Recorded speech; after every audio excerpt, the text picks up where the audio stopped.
Hello, Steve Lentz here with Discover Options, and welcome to this edition of the Market Reports. This is for Friday ending January 6th, getting ready for the Monday's open on January 9th, 2017. We have two reports for you today, the S&P 500 Condor Butterfly Timing Report, for those of you that like to sell premium from a market-neutral perspective. And then also for those of you more statistically oriented, we have the S&P 500 Directional Likelihood Report. Now, we'd love for you to subscribe by clicking on the button below, and also we have a free ebook. You can get that by clicking on the link, and this will, if you fill out the information, we'll get this to you. It's a book co-authored by myself and Jim Graham called Simple Steps to Options Trading Success. Here's a chart showing the current market condition. Yesterday, or Thursday, was a downswing bar. Then Friday was an upswing bar with higher high and a higher low. Trend-wise, we are above the 50-day simple moving average. And in terms of the stochastics, the overbought, oversold condition, we are in between 50 and 99, and we are above the 3-day simple moving average. This is a 15.33 setting on the stochastic. So this is a fairly unique market condition. It's occurred probably around 88, 89, 90 times since January of 2000. And so this, when we reference the current market condition, this set of definitions is what we are discussing.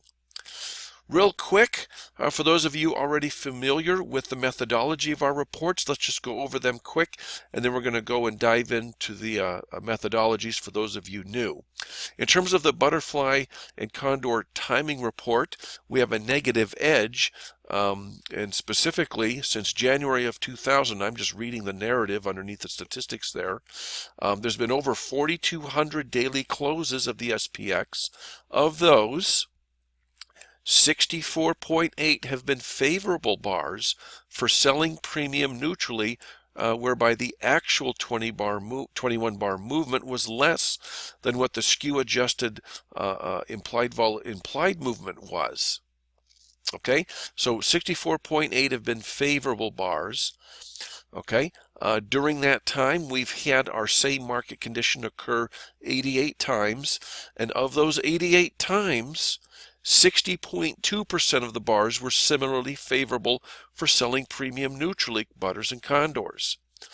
That then implies a selling edge of negative 4.6%. So statistically, it's more likely than usual that Friday's bar will end up being an unfavorable one for market neutral option premium selling. So that's the result of the report, is that we have a negative edge statistically looking at this current condition and what's played out when we look at the previous 88 occurrences.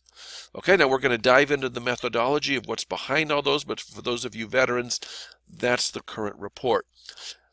In terms of the market likelihood report, we have slightly more red numbers than blue, meaning that this is a picture of a lower market volatility moving in the future. The one thing we do see is that if Friday's low is exceeded, we then have a likelihood for more market volatility. That's where you see the blue line, or excuse me, the blue numbers down there. Okay, so if Friday's low is exceeded on Monday, well, you have a likelihood then of more market volatility, just slightly on the upside and then significantly more on the downside. All right, so that's the picture that we have right now. Also, the SKEW adjusted VIX shows something of the same thing, just more blue numbers than previous, but more red numbers in total. All right, so with that said, let's just dive right into this. In terms of the butterfly condor timing report, let's get into the methodology and the why. We'll take a look at the current condition and then get into the details of that minus 4.2 edge level. Okay, why would you look at this report? Well, looking at just one example from the past, you might have thought here, back in December 31st of 15, that the market was channeling, and when you run it through our algorithms, you would indeed find that there was a negative edge back then, and what that meant was that there was a higher than usual likelihood that the market was going to be more volatile than what was implied by the option prices. And in this particular case, the market did blast off to the downside. A cherry-picked example, granted, but at least it just wanted to, bring your attention to, this could be predictive when you have an edge level that's staring you in the face like that. Again, we have our current market condition, an upswing bar following a downswing bar. And the question on the table with this report is this current condition a good one for selling premium through range trading, butters and condors? Is this a good condition? How do we go about determining that? Here's what we do. We first look at what the market, how much the market actually moves from a given close, and we label that actual volatility. Okay. Then we observe what market move is predicted by the option prices. We call that implied volatility, or the implied move. We then compare the actual move versus the implied move in retrospect. Okay, in hindsight, we go back and then label bars favorable or unfavorable in terms of whether it would have been good to sell premium back then. After we've had 3 weeks go by, we can go back and label the bars having been favorable or unfavorable. Now, how do we do that? Well, let's first look at the actual move. We can take any close, go forward 21 bars, and ask ourselves, how far did the market move up or down? What's the most that it moved in any one direction? And in this particular case, we can see that the market moved 50 points to the downside over the next 3 weeks, and that was the farthest it moved from that close. That was 50 points. At the time, it was about 2.4% of a down move. Okay, and we can actually create a little indicator down there showing that to us.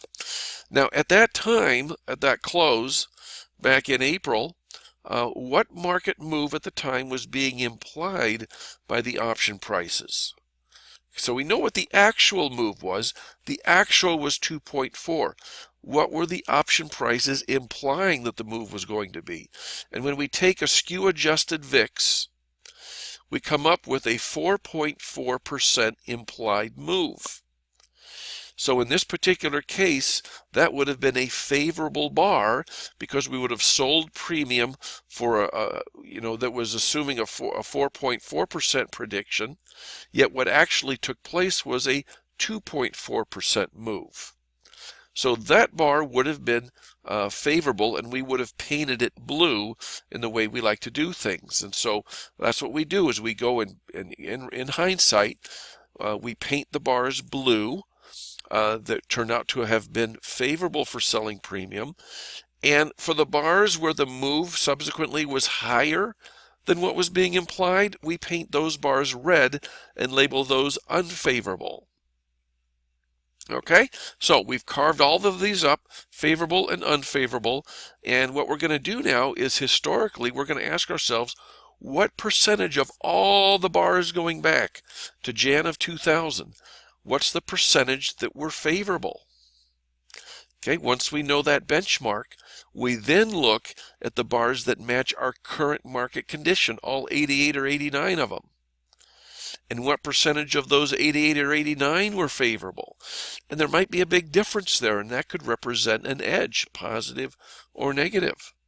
And that's what we're doing here. So when we go back and look, all 4,600 plus closes going back to Jan of 2000, 64.8 of those were favorable for selling premium from butters and condors.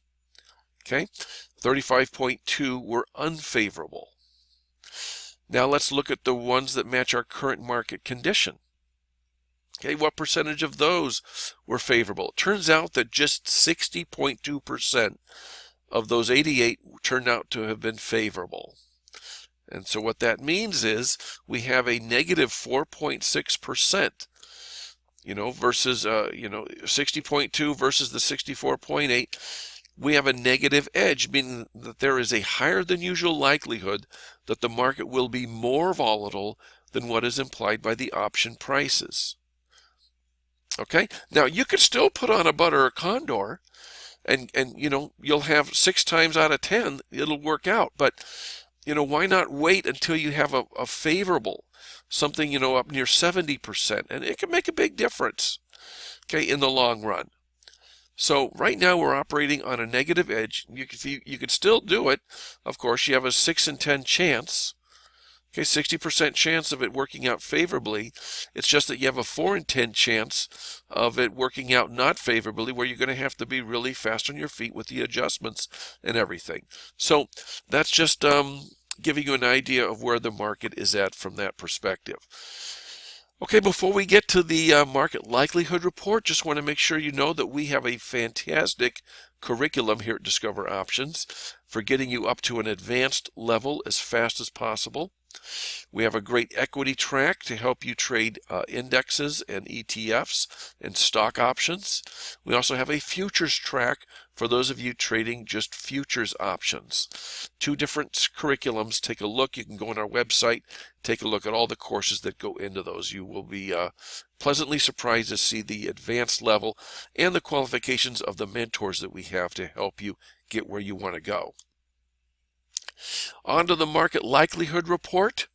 Let's take a look at the statistics going on with this. Here's the question on the table. Since Jan of 2000, how often has our same condition occurred? We know roughly 88, 89. And what did the market do in terms of direction and volatility? We've already discerned whether, in terms of a butt or a condor, in terms of favorable, unfavorable bars. But now let's just ask ourselves, what did the market do for those 88, 89? Did it go up, bullish, bearish? Did it wobble around for a bit?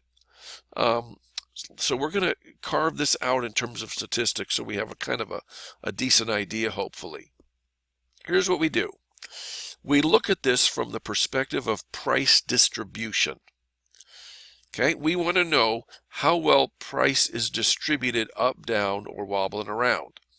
Then, after we have a broad-based historical distribution benchmark, then we look at our 89 occurrences of our current market condition and measure the price distribution for those incidences. And then we try and examine it and see if there's an edge up or down. So here's how we do this. We look at the historical distribution of price, and what we do is we use volatility bands set from the close, a standard deviation from the close, using statistical volatility, 20-day or historical volatility we call it. We have 3 bands set above the close, 5, 10, and 15 days out, and 3 bands set underneath the close, 5, 10, and 15 days out, log normally distributed. So here's an example. Here is a 10-day volatility band, and let me get my little drawing utensil here. So here's the close. If we go back and look at the last 20 days, we're going to get a volatility number, and that's going to tell us that the upper band is up here. The lower 10-day volatility band is here. And the question on the table is, in the next 10 days, will price go up and hit the upper band, the lower band, or stay in the middle and hit neither of them? Now, in this particular case, price went up and hit the upper band fairly quickly. So for that particular close, we record that the market hit the upper band. Okay? Now, for this close, let's go to the next one. We have the upper 10-day band, the lower 10-day band. Oops, messed it up there. Will price go and hit the upper, the lower, or wobble in the middle? Okay, let's see what happened. And if you look real close, clearly it didn't hit the upper band here. Did it hit the lower band? Close, but no cigar. So for that particular close, we record that price hit neither band. So what we do to determine historical distribution is from every close we record how often price struck the upper and the lower 5, 10, and 15-day bands. And we record that. Okay, so here is the readout for Friday, January 6th, going back to Jan of 2000. Since then, there's been 4,260 some occurrences. Of those occurrences, 29.3% of the time, price struck the upper 5-day band. 23% of the time, it struck the upper 10-day band. And for the same number as for the upper 15-day band. Now on the lower bands, it struck the lower 5-day band 29.6, the lower 10-day band 29.4, the lower 15-day band 32.1. So this gives us a good readout in terms of price striking either side, 5, 10, or 15 days out. That's our benchmark. Now, we're now going to go and take a look at our current market condition. And we're going to understand the distribution after our current condition develops. Okay, and there it is. We're going to look at distribution at the close, all 89 incidences. We're also going to ask ourselves, what about the distribution if price exceeds Friday's high? What about the distribution if price goes below the low of Friday? How historically was price distributed if it exceeded the previous day's low? I think that'll help us for Monday's open in having a kind of an expectation moving forward. So here we go.